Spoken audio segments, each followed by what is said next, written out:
The Economist.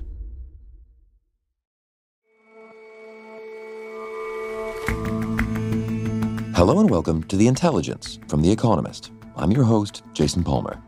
Every weekday, we provide a fresh perspective on the events shaping your world. In Sweden, gangs have been setting off bombs for years, but the scale of recent attacks is unprecedented. The culprits? Many of them are very young, recruited online, and just trying to make a quick buck. And Athol Fugard was the preeminent playwright of South Africa's apartheid era. Our obituaries editor looks back on a career spent exploring the experience of the poor, both black and white, even as the government tried to shut him down.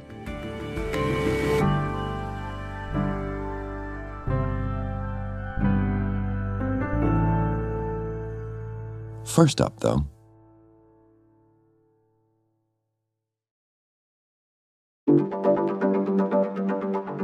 This week, Rodrigo Duterte was arrested in Manila.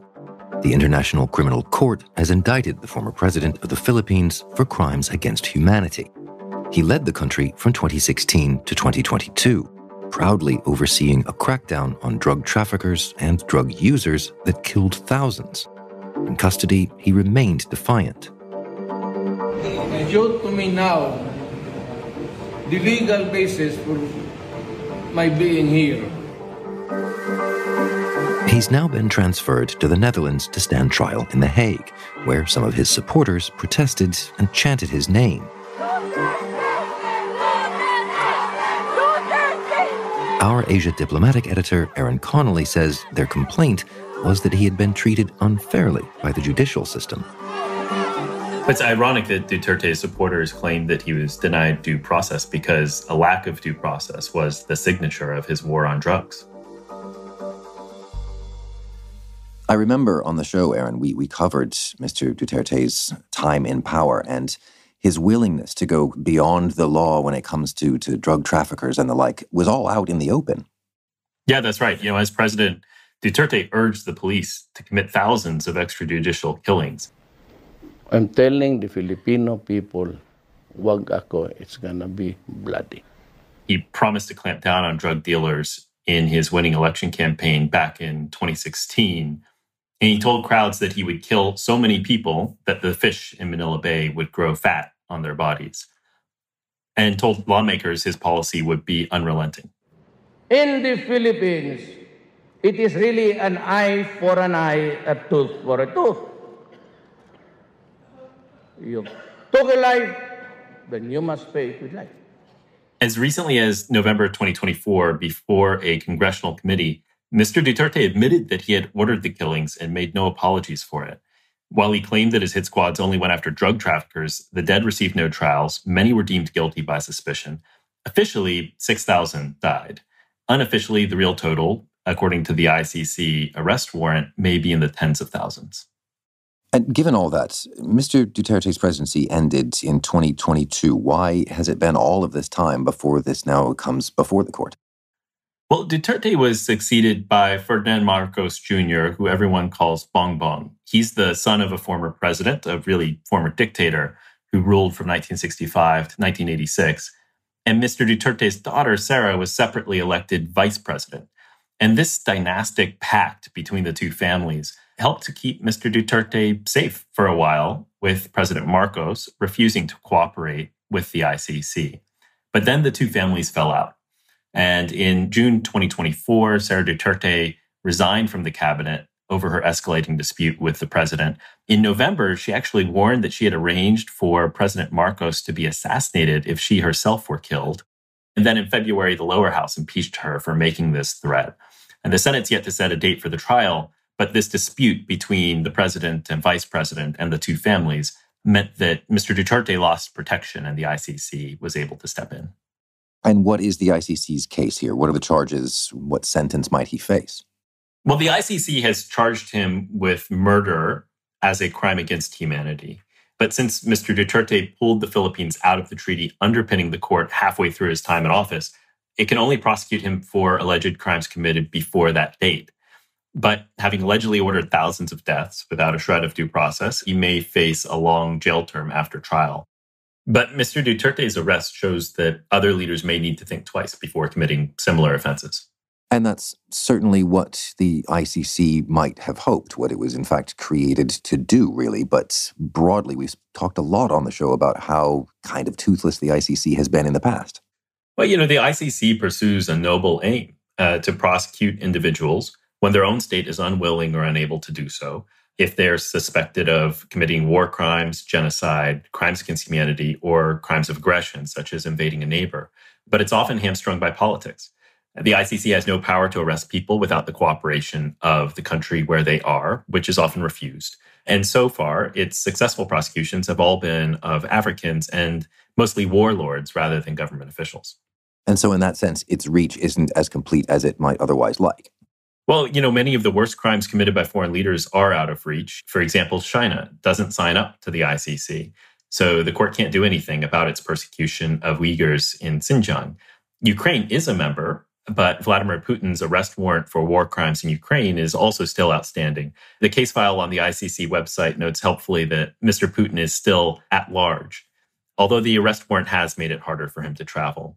So what's your kind of overall view here? If you say that the ICC prosecution against Mr. Duterte is really just a reflection of basically domestic politics, would you call this a win for the ICC and its ability to do its job? It is a win, but the ICC would be much stronger if it still enjoyed broad international support. America actually never joined the ICC. They aren't a signatory. They feared that American soldiers overseas might be subjected to political prosecutions. But now the United States is even more hostile to the court than it has been in the past. In February, Mr. Trump announced sanctions on the ICC's chief prosecutor, Karim Khan, over what he called illegitimate and baseless actions targeting America and Israel. Mr. Khan had called for the arrest of Israeli Prime Minister Benjamin Netanyahu alongside another Israeli and 3 Hamas leaders for war crimes. So for now, the big powers and their clients are still largely out of reach. But the Philippines shows how that could change. Strong men lose power, transitions can go awry, international pressure can lead successors to hand over suspects, and if they do, a trial in The Hague awaits them. Aaron, thanks very much for your time. Thank you, Jason.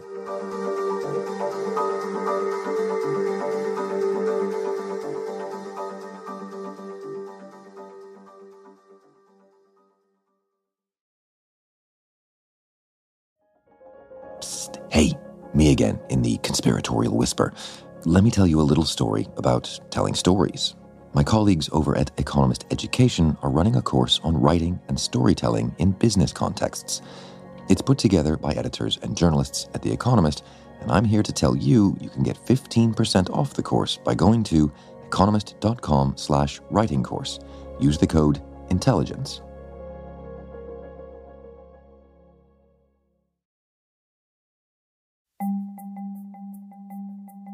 Most villages in Sweden don't offer all that much excitement on a typical Tuesday night, and Ödokra is no exception. John Joe Devlin is deputy editor of The Intelligence and writes about Scandinavia for The Economist. But at 3 a.m. on the 28th of January, residents of Ödokra awoke to a bang outside a quaint detached home. An improvised explosive device, or IED, had detonated, and an hour later another bomb went off in southern Stockholm around 500 kilometers away. Within a day, 4 more explosions had rocked the capital. That was the worst day of bombing in 2025. And although Swedish gangs have been setting off bombs for years now, the scale of recent attacks has been unprecedented. And when you say unprecedented, let's put some numbers to it. How many bombings has Sweden seen?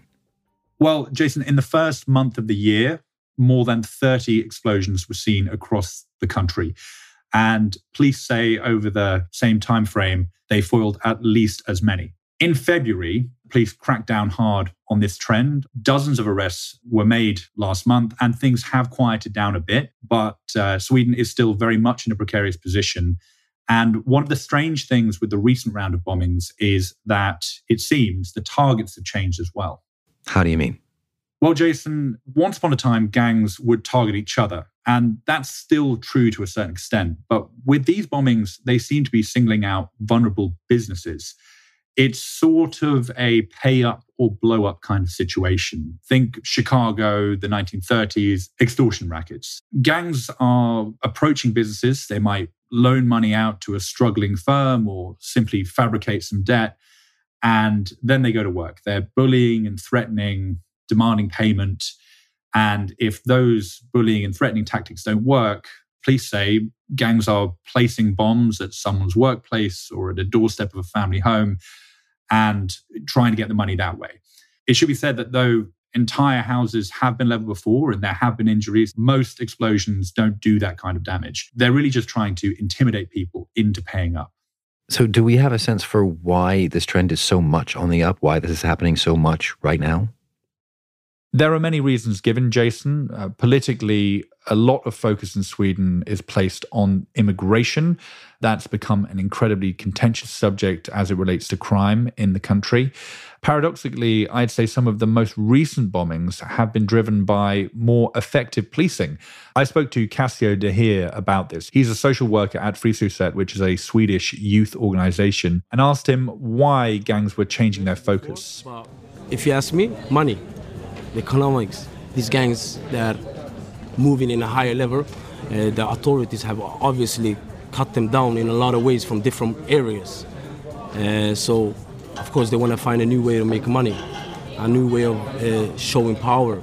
So I think that's why it has a lot of the type of violence it changed to, basically. I mean, essentially, Jason, the drug trade, which was once the principal source of income for Sweden gangs, is being seen as a little too high risk. I mean, it is logistically complex. Criminals are more exposed on the streets selling drugs. For many gangs, fraud and extortion are now a better bet. And that very much tracks with what we're seeing in other countries at the moment, as has been well covered on our new feature series, Scam Inc. But there are other factors at play here. Another one is Sweden's very open approach to data. Information is highly digitized and widely dispersed. I spoke to Tobias Adielsson, an expert in crime at the Business Federation Företagarna, and he worries that it's all too easy to identify vulnerable targets. What's probably sounding strange for an international audience is that pretty much all our private data is accessible online. Private company is selling in bulk information about all the Swedish citizens. So you can find information about me online. You can find out who my wife is, which my dog is, where I live, my phone number, who is my car. And they use this to target companies and also making different kind of frauds. Criminals are sifting through large tranches of data and identifying newly founded companies or ones that are growing rapidly and attacking them. Once gangs find a vulnerable owner, they then find out about their personal relationships, and those are exploited through these bombings or other kinds of strong-arm tactics. So you keep speaking of the criminals and the criminal networks. I mean, who are they? Who's carrying this out? On a high level, it's international gangs. A recent police survey found that around 600 mid- and high-tier gang members were running criminal operations in Sweden from abroad. On the streets, Jason, it's basically kids. A huge amount of bombers are aged between 13 and 15, and they're being recruited online. I visited a school in South Stockholm, and there were several 15-year-olds telling me about million krona bombing jobs, that's around $90,000, that they've seen posted on Telegram and Snapchat. But it should be said that there are many teens that are just coerced into violence. The kids that come to us is like, some of them are pressured into this. Some of them have a long background in this, that been in this kind of gang violence for 5-10 years. Shalmek Elmi is the operations manager at 180 Degrees, which is an intervention program in Stockholm. And he says threats of violence against children and teens are common and has also seen some other worrying trends. The gangs are good at finding these kids with special needs that they can use for this. And we, like a society, aren't protecting these kids good enough. Children with disabilities are unfortunately great targets for the gangs. They can be used to hide explosives in their rooms, hide guns, hide cash, even open bank accounts for the gangs. It's an incredibly worrying new focus for these criminal enterprises. And how to put an end to it then? What's the policing answer? Well, on the policing front, Jason, there have been crackdowns before, and we're going through a period of cracking down again in Sweden. As mentioned, dozens of arrests have been made in the past month, and there are law changes on the horizon too. After the recent wave of bombings, a measure that will allow police to wiretap children has been brought forward. That's going to be coming in a few months. Sweden has also been trying to work more with other countries to extradite foreign criminals that may be pulling the strings in the streets of Stockholm. But I think there is a kind of broader problem in the country which politicians are trying to grapple with. As I mentioned, immigration has become a hot topic issue as it relates to crime. You can cut figures several different ways, but it is true that first and second generation migrants to Sweden are overrepresented in crime, and particularly serious crime figures. The police and the Justice Ministry are currently arguing that mass immigration is what's fueled Sweden's crime problem. And though that is contested, it is certainly moving the political needle. Parties in Sweden that were once for open immigration policies are taking a much more conservative approach to the issue now. For years, Sweden found it quite difficult to deal in the public sphere with questions of immigration. I would suggest, though, that it could swing too far the other way. I mean, criminologists that I've spoken to say that while these kind of macro issues need to be addressed, young people shouldn't be forgotten. It is young people that are being drawn into these kind of crimes. It is young people that are being pressured into these kind of crimes. And if the government, if the police lose focus on that, don't provide the kind of support and protection that these children need, we could see even more of the younger generation lost to this kind of crime. Jonjo, thanks very much for your time. Pleasure, Jason. Thanks.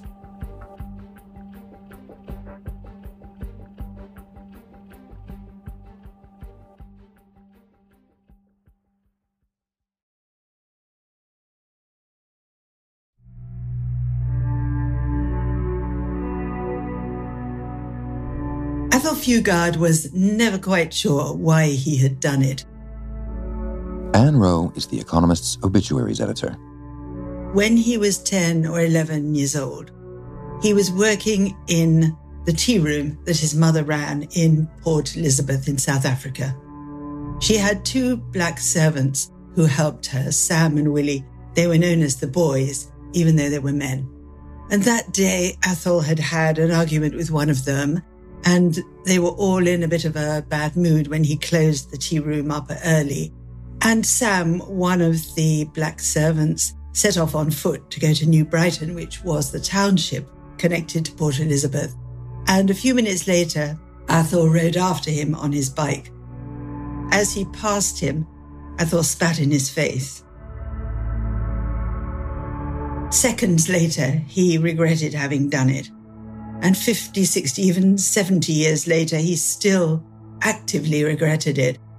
And it could be argued that his whole body of work, which was 36 plays over 70 years, was an effort to expiate that terrible act.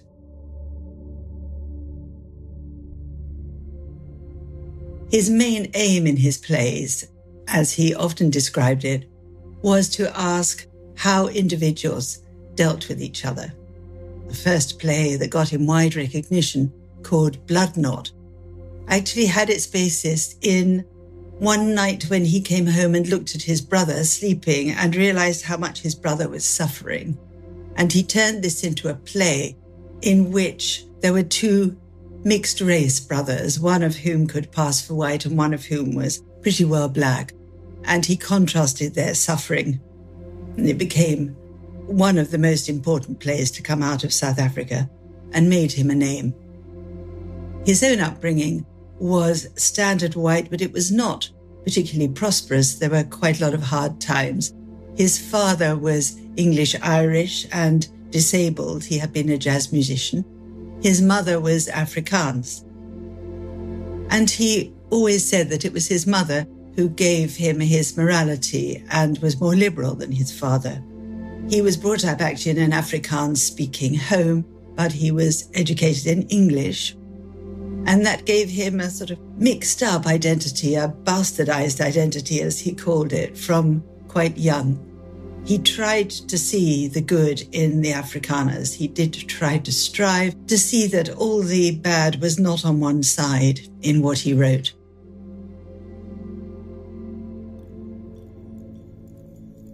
After the introduction of apartheid in 1948, blacks and whites were not supposed to fraternize, but Æthelfugard and his wife Sheila would go quite often to the townships. They would stroll among the shacks and the shebeens, and they'd observe the people and listen to them talking. There were a tremendous variety of folk, gangsters, prostitutes, racketeers, people just trying to get along, particularly the women who struck him as particularly forbearing and strong. And then there would be migrants in from the countryside who mistakenly believed that life in the townships was good. They were called blanket boys. All these people he listened to, he picked up their idioms and rhythms of their speech, and then he tried to set them down as plays. This seemed to be the ugliest time in Æthelfugard's life. He wondered then how he could get involved in the struggle in South Africa. He didn't feel it was right for him to throw petrol bombs or Molotov cocktails at armoured cars. He realised that he had a much stronger weapon than this, which was words. Because words could actually get inside the heads of the people in the armoured cars. Oppression was everywhere in his plays, but he had a way not only of making you realise how much black people were put down in South Africa, but also that they met it with comedy and laughter and insults in their own language against the Afrikaner culture, against the authorities. And it was this contrast often between how people were suffering and how their spirit allowed them to get over their own suffering. It was that made his plays so distinctive and so successful. Therefore, many people wondered in 1994, when apartheid came to an end, what he would do. How would he write? How would he even function if he did not have his great subject anymore? But he soon found that there were plenty of stories still to be told. The first one was that South Africa was by no means stable, and that the poor were still getting poorer and the rich richer as they had before. There was no end, as he saw it, to the pigsties that people made of their lives, either with drugs or with drink or perhaps with greed. And there was also the hope that if their spirit had not been entirely broken, and he believed very strongly that the spirit of South Africa had not been broken, the spirit of its people. If that spirit had not been broken, then it was always possible, he believed, for people to get out of those pigsties again, for people to save themselves, even if they had endured a most evil regime, and even if they had endured the burning shame of spitting in a black man's face. Anne Rowe on Æthelfugard, who's died aged 92.